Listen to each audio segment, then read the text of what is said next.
Valappad saint Sebastian's ദേവാലയത്തിലെ വിശുദ്ധ Vincent de പോളിന്റെ 73-ാം ഊട്ടുതിരുനാൾ സമാപിച്ചു. ഞായറാഴ്ച രാവിലെ നടന്ന ദിവ്യബലി, ലതീഞ്ഞ്, നൊവേന എന്നിവയ്ക്ക് ശേഷം വികാരി ഫാദർ ജെൻസ് തട്ടിൽ ഊട്ടുസദ്യയുടെ ആശീർവാദ കർമ്മം നിർവഹിച്ചു.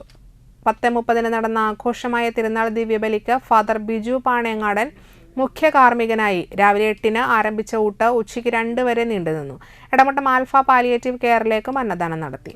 നാനാജാതി മതസ്ഥരടക്കം നിരവധി പേർ ഊട്ടുസദ്യയിൽ പങ്കെടുത്തു. കൈക്കാരനും സംഘടനാ പ്രസിഡന്റുമായ AND Sijo, CA James, Lijo Kariyattil, ഭാരവാഹികളായ CA Jose, KT Vincent, Johnson C Antony, CA Ouseph, KL Antony, Clins Paulson എന്നിവർ നേതൃത്വം നൽകി.